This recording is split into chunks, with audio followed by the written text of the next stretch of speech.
नमस्कार माझ्या सगळ्या मैत्रिणींना, ताईंना. कशा आहात सगळेजण? मस्त राहा. तर मी लाईफस्टाईल जान्हवी माझ्या एका नवीन व्हिडिओमध्ये तुमच्या सगळ्यांचं खूप सारं स्वागत करते. तर आजचा दिवस तुम्हा सगळ्यांना खूप आनंदाचा जावो हीच स्वामींच्या चरणी प्रार्थना. श्री स्वामी समर्थ सगळ्यांना. तर आज बघा मी तुमच्याबरोबर माझं सकाळपासूनचं म्हणजे सकाळी 6 वाजल्यापासूनचं ते दुपारी 1 वाजेपर्यंतचं रुटीन शेअर करणार आहे या व्हिडिओमधून. तर बरेच दिवस झाले बघा मी व्हिडिओ काय पोस्ट केलेले नाही. त्याचं कारण म्हणजे बघा मी 1-8 दिवस बघा गावाला गेलेले, कारण की ह्यांच्या आजी म्हणजे ह्यांच्या पप्पांची आई म्हणजे आजी सासू माझे त्यांचं एक्सपायर झालेत, त्यांचं निधन झालेलं. मग निधन झाल्यानंतर मग आमच्यात कसं असतं, प्रत्येकाची प्रथा काही तर वेगळी असेल, पण आमच्यात कसं असतं 1-1.25 महिना झाल्यानंतर 1.25 महिन्यापर्यंत देवपूजा पण काय करायची नसते आणि 1.25 महिना झाला की कार्यक्रम असतो. मग त्यासाठी मी गावाला गेलेले 1-8 दिवस, त्यामुळं 1-8 दिवस झाले बघा मी काही व्हिडिओ पोस्ट केलेले नाहीत.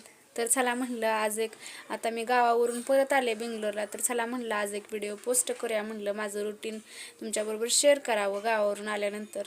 तर सकाळी उठल्या उठल्या माझी आंघोळ ही झाली बघा, आणि आंघोळ झाल्यानंतर म्हणलं स्वराला टिफिन करून द्यायचा. आज मी तुमच्याबरोबर माझं सकाळपासूनचं म्हणजे स्वराला उठवल्यापासूनचं तिचं आवरण्यापर्यंत किती माझी गडबड सकाळ सकाळी सुरू होते हे तुमच्याबरोबर सगळं शेअर करणार आहे. तर माझी आंघोळ ही झाली बघा आणि मी जेवणालाच लागले. म्हणलं तिच्या टिफिनला काय द्यावं मला काय सुचतच नव्हतं. मग काल मी बघा गावावरून आणलेल्या शेंगा काळ्या हुलग्याच्या नीट करून ठेवल्या होत्या. मी म्हणलं की तिच्या टिफिनला भाजी तीच द्यावी आणि चपाती द्यावी. तर नाश्त्यासाठी आधी बघा मी पोहे बनवले आणि रात्रीचा भात होता ती चांगला होता, त्यामुळे मी काय फेकून देत नाही. असं खराब झालं तरच, मग खराब काय झालेलं नव्हतं म्हणून म्हणलं त्यात कांदा मिरचीची फोडणी द्यावी म्हणलं आणि मस्त लागतं ते पण. तर आधी बघा पोहे बनवायला लागली होती मी नाश्त्यासाठी तिला. आणि सकाळी उठल्या उठल्या मग आधी कणिक मळून घेतलं, चहा बनवून घेतला आणि मग बघा माझी तयारी चालू झाली होती पोहेसाठी. कांदा मिरची कापून घ्यावं म्हटलं. आणि तुम्हाला वाटतच असेल तर मी गावाला गेल्यानंतर व्हिडिओ शूट केला नाही, कारण की कोणाकोणाला पटतं व्हिडिओ शूट केलेलं, कोणाला आवडत नाही आणि गावाला अजून कोणाला माहीत नाही मी व्हिडिओ बनवते, त्यामुळं मग मी व्हिडिओ गावात कोणाला दाखवले नाहीत. नेक्स्ट जेव्हा मी सासरी जाईन माझ्या करगणीला, त्यावेळेला मी नक्की करगणीतला व्हिडिओ बनवून तुमच्यावर शेअर करीन मी. तर तुम्हाला सांगितलं मी आमच्यात प्रथा असते म्हणजे ज्याची त्याची प्रथा असते, कुणाला म्हणजे कोण मानतं कोण मानत नाही. तर आमच्यात 1.25 महिना झाल्यानंतर माणूस वारलेला असला म्हणजे जर जेंट्स असेल तर बोकड कापतात 1.25 महिना झाल्यानंतर, आणि जर लेडीज असेल म्हणजे बाई एखादी तर पाट कापतात. म्हणजे कोणाकोणाला हे पटणार नाही आता, पण मला पण नाही पटत, पण पूर्वीपासून जे जे काही प्रथा आलेल्या आहेत त्या काय सोडून देता येत नाहीत अशाच. मग त्या आपण बोलूनही काय होत नसतं. लहानांनी काय बोललं की लगेच मग त्याचं तोंड पण दिसतं आणि लगेच त्याला ही कसं ही असं म्हणून बोललं जातं. त्यामुळे मी काय मध्ये बोलले नाही. ज्याची त्याची प्रथा आहे त्या आपण हा म्हणायचं आणि त्याच्यामध्ये सहभागी व्हायचं. तसंच काही केलं बघा मी करगणीला गेल्यानंतर. आणि तिथून आले बघा मी, आणि आल्यानंतर मग घरातली ही साफसफाई क्लिनिंग ही करायची अजून मला. मग ते पण व्हिडिओ तुमच्याबरोबर मी नक्की शेअर करीन. तर हे बघू शकता तुम्ही. तर सगळं झालं बघा माझं, आणि झाल्यानंतर मग म्हणलं की कणिक पण मळून घेतलेली आणि चपात्या पण आता लाटून घेऊया म्हणलं लवकर, कारण सकाळी खूप काही गडबड होते. आणि कसं होते घड्याळाचा काटा हा मोहर सरकतोयच म्हणजे पुढं जातोयच, काय तो काय काटा काय आपल्यासाठी थांबत नाही. टाईम आता 8 वाजले तोपर्यंत लगेच 9 वाजतात आणि तोपर्यंत लगेच 10 वाजते त्या. आणि जरी एक दिवस उशीर झाला उठायला की कामाची खूप घाई गडबड होते. म्हणजे जे ते म्हणजे टाईमनुसार काम ठरलेलं असते, ह्या टाईमात मी हे काम करते किंवा ह्या टाईमात मी ते काम करते. मग जरी लेट झाला तर मग खूपच धावपळ होते बघा. आणि घड्याळाचा काटा काय आपल्यासाठी थांबत नाही, तो पुढंच पळत असतो या. मग माझ्या चपात्या पण लाटून झाल्या बघा. मग ह्याने पण येणार होते आणि गावाला जाऊन आल्यामुळं सगळ्यांनाच सर्दी वगैरे झालेली आहे. जरा सर्दी खोकला आणि जाम झालेला आहे, कारण गावाकडं पाऊस आहे आणि गावाकडं कसं वातावरण आहे मोकळं वातावरण असतं. आणि इथं बेंगलोरमध्ये म्हणलं सिटी म्हणल्यानंतर सगळं आजूबाजूला बिल्डिंग ही असते, त्यांना एवढं काय जाणवत नाही. पण गावाला भरपूर असतं. गाडीतून जाताना ट्रॅव्हल्समधून काय पांघरून वगैरे नव्हतं आणि मग काय पांघरायचं घेऊन गेलं पाहिजे होतं खरं तर. पण मला वाटलं की काय काय वेळेला कसं असतं तिथंच असतं पांघरून हे त्यामुळे मी काय घेऊन गेलेले नव्हते. पण पोरींना भरपूर थंडी वाजली ह्या वेळेला, म्हणून मग नेक्स्ट टाईमला जाताना नक्की बघा मी ब्लँकेट वगैरे घेऊन जाईन जाताना. कारण खूप गार वारं पण सुटलेलं आणि परत ते AC वगैरे म्हणल्यानंतर असं सर्दीनं कप वगैरे झालेलं आहे सगळ्यांनाच घरात. मला वाटते सर्दीन हे झाले. मग हे बघू शकता तुम्ही. तर सकाळ सकाळी बघा माझी काही गडबड चालू असते, कारण प्रत्येकाचीच मला वाटते प्रत्येकाच्या घरात गृहिणींची अशी सकाळ सकाळी खूप अशी धावपळ सुरू असते. कारण सकाळीच आंघोळी आल्या सगळ्यांच्या, परत नाश्ता आला, झाडू आला घरातलं. मग जेवण बनवताच मला स्वराची टाय वगैरे घालायला लागते, कारण तिला टाय अजून लावायला येत नाही. मग टाय हे लावून दिला मी. परत तिची वेणी पण घालायची होती, अजून वेणी पावडर गंध वगैरे तिला लावायचा होता. मग जेवण बनवतच मी तिचं पण आवरत होते आणि इकडं जेवण पण बनवत होते. कारण की टिफिनला जर उशीर झाला तर म्हणलं तिला आधीच 5 दिवस झाले तिचं स्कूल बुडलं आणि तिच्या स्कूलमध्ये काय मॅमला सांगितलं पण नव्हतं आम्ही की जाणार आहे असं गावाला म्हणून. कारण की सारखं अलाउड करत नाहीत, कारण की भरपूर वेळेला मला वाटतं म्हणजे मागच्या काही वर्षापूर्वी 1 वर्षापूर्वी भाऊजी वारलेले. परत मग आत्ता ह्यांची आजी वारलेली. वारल्यानंतर पण गावी गेलेलो आणि नंतर 6 महिन्याच्या कार्यक्रमाला पण गावी जावं लागलं. त्यामुळं भरपूर वेळा शाळा बुडाली आणि शाळेमध्ये असं परमिशन देत नाहीत सारखं गावाला जायला. त्यामुळे काय टीचरला तिच्या सांगितलंच नव्हतं, असंच गेलेलो. आणि मग आज तिला स्कूलमध्ये 8 दिवस झाले जवळजवळ तिचं बुडाले स्कूल. मग आज तर म्हणलं लवकर पाठवावं तिला. मग हे बघू शकता तुम्ही माझी सगळी जेवण पण सगळं तयार करून झाली सकाळची बघा. नाश्ता पण बनवून घेतलेला मी आणि मग म्हटलं की स्वराच्या 2 वेण्या घालूया आज. कारण की कसं होतं एक वेणी घातली किंवा नुसतंच दोन्ही बाजूला 2 साईडला जर चापं लावली तरी पण ती अशी केस तिची पुढं चाललेली असतात. मग आज म्हटलं की छोटीच केस आहेत पण म्हटलं की थोड्या आवळ वेण्या अशी ओढून घालूया. मग आज कसं करते बघूया म्हटलं, म्हणजे रोज घालता येईल मला. तर हे बघू शकता तुम्ही अशी छोटी केस आहेत तिची, अशा 2 वेण्या घातल्या मी. आणि नंतर तिला लगेच नाश्ता दिला, कारण की तिला खूप वेळ लागतो खायला. मग म्हणून म्हटलं की नाश्ता आधी तिला द्यावा. आणि इथं आमच्या मॅडमची शुकुलीची अजून झोपच चाललेली बघा. आणि मग म्हटलं की टिफिन पण भरून घेऊया लगेच. आणि ह्यानी पण येतील म्हटलं, ह्यानी आल्यानंतर परत धावपळ होत्या. मग टिफिन भरून ठेवला की मग लगेच ती जाते स्कूलला. मला म्हणजे ह्यांना जर काम नसेल तर मी जाते सोडायला. घरातलं टिफिन वगैरे तिचं आवरून सगळं मला जावं लागतं सोडायला. ह्यांचं काम लवकर संपलं असेल तर मग हे जाते सोडायला.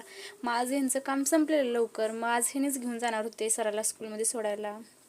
तर हे बघू शकता तुम्ही चपातीसुद्धा मी बघा असे तुकडे करून दिले तिला, कारण की तिला खायला आधीच वेळ होतो. म्हणलं ती कधी तुकडे करणार स्कूलमध्ये, त्यामुळे तिला असे बारीक तुकडे करून दिलेत बघा मी, जेणेकरून ती लवकर खाईल. आणि खाते की नाही कुणास ठाऊक स्कूलमध्ये. मग हे तर झालं बघा माझा टिफिन पर भरून झाला. आणि झाल्यानंतर लगेच म्हटलं की कारण की 6 महिना झाल्यानंतर गावाकडून कार्यक्रम तर करून आलो तो 6 महिन्याचा. आणि नंतर मग लगेच मी अंथरूण काढायला घेतली, कारण की म्हटलं आज देवपूजा करून घेऊया. कारण जवळजवळ मला वाटते 6 महिने तर देवपूजा आमच्यात करत नाहीत. मग 6 महिना झाला, एक तर देवाला पाणी नाही, अजून आंघोळ घातलेली नाही देवाला. म्हटलं की आज सोमवार पण आहे, पटकन घरातलं आवरून घेऊया. आणि माझं पण आंघोळ झालेली, स्वराचं पण आवरलेलं मी, छोकुलीच तेवढी अजून काय आंघोळ नव्हती. मग तोपर्यंत मी म्हटलं ह्यानी जाते स्वराला स्कूलमध्ये सोडायला, तोपर्यंत माझं झाडू पण होईल. सोफा पण बघा मी झाडून घेतला आणि नंतर झाडू पण मारून घ्यायला लागले, कारण की मग ह्याने आल्यानंतर लगेच म्हटलं की देवपूजा पण करून घ्यायला येईल म्हटलं. म्हणून मग मी लोटून काढून घ्यायला लागले बघा. कारण की म्हटलं आज तरी निदान 6 महिने झाल्यानंतर तरी देवाला आंघोळ घालूया म्हटलं. किती दिवस झाले ते मलाच कसं तर वाटत होतं, पण म्हटलं आता आहेच तर प्रथा, ती तर पाळली तर पाहिजे आपल्याच मनाने, कसं चालेल केलं तर. मग आज बघा सोमवार आहे आणि आज म्हटलं की देवपूजा करून घेऊया. मग हे माझं झाडू चाललेलं बघा. झाडू झाल्यानंतर लगेच मग मी म्हटलं होतं की फरशी पण पुसून घ्यायची. आणि सारखं चकुलीचं कसं असतं नारळाचं पाणी तिला प्यायचं असते. मग आज ह्यांनी येताच ह्यांना दिसलं होतं का काहीतरी बाहेर इथं, मग तेच बघा येता येता ह्यांनी नारळाचं पाणी पण घेऊन आलेले, कारण की चकुली सारखंच म्हणत असते नारळाचं पाणी प्यायला पाहिजे. आणि रोज काय नाही घेऊन येत ह्यांनी, पण बाजूला काहीतरी दिसलं आता पाण्याचं, त्यांना दिसलं असेल सायकलीवरूनच माणूस जातोय एक, मग ते घेऊन आलेले बघा शहाळं. आणि सकाळी सकाळी खरं तर शहाळ्यातलं पाणी पिलेलं खूप चांगलं असतं शरीरासाठी. मग 2 आणलेले आणि मला वाटत होतं स्वरा पण पिऊन गेली असते, पण स्वरा गेली स्कूलला. आणि हे बघितलंच असेल तुम्ही, आधी चकुली म्हणायची सारखी नारळातलं पाणी पाहिजे, आणि आता आणलं म्हणलं की लगेच पळत गेली, कारण तिला आता नको होतं. नसलं म्हणलं की लहान पोरांचं कसं असतं की मला ती वस्तू पाहिजेच म्हणतात, आणि जर आणून दिली की मग त्याचं काय नसतं. असंच काहीचं चकुलीचं पण. तिला पण आज खरं तर मला स्कूलला सोडायचं होतं, पण आज तिला सर्दीन हे भरपूर आहे म्हणून म्हटलं की नको आज सोडायला, मग उद्या तरी जाणार आहे बघा मी स्कूलला सोडायला तिला. आणि बघू शकता तुम्ही, म्हटलं की उंबरट्याचं सुद्धा पूजन करून घ्यावं म्हटलं, भरपूर दिवस झालं. तर उंबरटा मी असं स्वच्छ कापडाने पुसून घेते, ओलं कापड एक करून घेते आणि त्याने दरवाजा खिडक्या आपल्या पुसून घेते. बाहेरची जेवढी माझी चौकटीच्या बाहेरची जेवढी आपली फरशी आहे बघा ती बाहेरची, ती पण पुसून घेते. आणि हिथं बघा, बघू शकता तुम्ही, पाठीमागच्या व्हिडिओमध्ये तुम्ही बघितलं असेल की मी हातानेच स्वस्तिक काढते किंवा हातानेच पावले काढते, पण हिथं आता तुम्ही बघू शकता छाप आणलेला आहे मी, आणि तो छाप आहे तो मी मिशोवरून घेतलेला आहे आणि खूप छान आहे. त्यामध्ये स्वस्तिक आहे, ओम आहे, श्री लिहिलेलं आहे, पावले आहेत. आणि कसं होतंय हाताने काढले की खूप मोठं, म्हणजे मला तरी खूप मोठे पावले येतात काढायला हाताने काढते त्यावेळेला. पण आता ठसे जेव्हा उठवले मी तर खूप छान दिसत होती रांगोळी, आणि लगेच म्हटलं मी हळदी कुंकवाची बोटे पण लावून घेऊया. आणि चकुलीची मदनानं लुडबुड ही होतीच. आणि आज काय मी उंबरठ्याला हळदीचं लेपन वगैरे नाही केलं, दर गुरुवारी करते. आता फक्त मी पुसून घेतला उंबरठा आणि रांगोळी काढून घेतली बघा. दोन्ही बाजूला अशी पावले काढले, ती मध्ये स्वस्तिक काढलं आणि हळदी कुंकवाचे बोटे ओढलेत. हे बघू शकता अशा प्रकारे खूप छान दिसतं बघा. ते छाप आहे तो ठसा. तुम्हाला जर परचेस करायचं असेल तर तुम्ही मिशोवरून नक्की करा, कारण खूप छान आहे ते. आणि इकडचं सगळं झालं, देवपूजा वगैरे सगळं आटपलं माझं. आटपल्यानंतर मग किचनमध्ये तसंच राहिलेलं ते जेवण बनवून झाल्यानंतर गॅस वगैरे क्लीन करायचा होता, भांडी क्लीन करायची होती. म्हटलं आता क्लीन पण करून घेऊया, लागलीच म्हटलं, कारण की परत तरी मोकळं, म्हणजे दिवसभर जर यूट्यूबचे व्हिडिओ वगैरे करते तर मला वाटतं की एडिटिंग करायला ते टाईम भेटत नाही, मग तेवढाच टाईम भेटेल मला वाटलं. म्हणून मग सकाळी लवकर बघा 6 पासून, म्हणजे सकाळी पहाटेच्या 6 पासून ती माझी अशी धावपळ सुरू असते. तर गॅस ही क्लीन करून घेतला बघा. आणि गॅस क्लीन करायला मी तुम्हाला सांगितलेलंच आहे, माझं जो डिशवॉशचं साबण आहे त्यानेच मी गॅस क्लिनिंग करून घेते. लिक्विड वगैरे नाही कोणतं यूज करत, जरी यूज करायचं असलं तर मी घरातच लिक्विड बनवते. तर बघू शकता तुम्ही, झालं माझं गॅस पण क्लिनिंग करून, स्टाईल्स पण पुसून घेतल्या बाजूच्या जेवढ्या तेलकट झालेल्या आहेत तेवढ्या. आता डीप क्लिनिंग मला करायचं आहे, त्यावेळेला माझं डीप क्लिनिंग कसं असतं हे तुमच्याबरोबर मी शेअर करीन. आणि हे बघू शकता तुम्ही, आणि थोडीफार भांडी होती जेवणाची आत्ता जे राहिलेली आहे ती. माझं कसं होतं, जास्त भांडी पडत नाहीत, मी तुम्हाला प्रत्येक व्हिडिओमध्ये सांगते. ज्या त्या वेळेला जर थोडी थोडी भांडी राहिलेली जर आपण घासत गेलो तर जास्त भांडी पडत नाहीत, आणि जास्त भांडी पडली की घासायला सुद्धा कंटाळा येतो. थोडी असली की, माझं तर तसं आहे, थोडी जर भांडी असली तर पटकन घासावी वाटते ती. आणि जास्त जर भांड्याचा ढिगारा बघितला की असं वाटतं की बाबा नको घासायला, बसावं आता थोडा वेळ, कंटाळा आल्यासारखं वाटतं. म्हणजे त्या वेळेला तुमचं जेवण झालं किंवा काही जेवण बनवलेलं, किंवा लहान पोरं असतील तर वाट्या काढतात, ग्लास काढतात सारखं. ज्या त्या वेळेला जर थोडी भांडी आपण धुत गेलं तर जास्त भांडी पडत नाहीत आणि आपल्याला सुद्धा ताप जास्त पडत नाही. तर जेवणावरून सुद्धा असेल, म्हणजे जर चमचमीत मटणाचं हे जेवण बनवत असेल तर जास्त भांडी पडतात. जर घरात माणसं जास्त असतील तर जास्त भांडी पडतात, त्याचं काही नाही. पण आता इथं जर साधं जेवण बनवलं तर आपण थोडेच भांडी पडतात. तर आज काय चमचमीत वगैरे नव्हतं, त्यामुळं थोडीच भांडी पडलेली. मग हे बघू शकता माझं गॅस वगैरे सगळं क्लीन करून झालेलं आहे. आणि मग लगेच चकुलीला आंघोळ घालून घेतली आणि तिला पावडर पण लावून घेतली. तर असं असतं बघा माझं रुटीन 6 वाजल्यापासूनचं ते 1 वाजेपर्यंत. तर तुम्हाला कसं वाटतं? जर आवडला हा व्हिडिओ तर तुमच्या फॅमिली फ्रेंड्समध्ये नक्की शेअर करा, व्हिडिओला लाईक करा, चॅनलला सबस्क्राईब करा. आणि जरी तुम्हाला माझ्या व्हिडिओमध्ये काही कमी वाटत असेल तर कमेंट करून नक्की सांगा, मी माझ्या व्हिडिओमध्ये नक्की सुधारणा करेन. आता सध्या तरी मला माझी फॅमिली वाढवायची आहे, यूट्यूब फॅमिली मला वाढवायची आहे आणि त्याची मला गरजसुद्धा आहे. तर जास्तीत जास्त माझे व्हिडिओ शेअर करा आणि कमेंट करून नक्की सांगा कमेंट बॉक्समध्ये मला.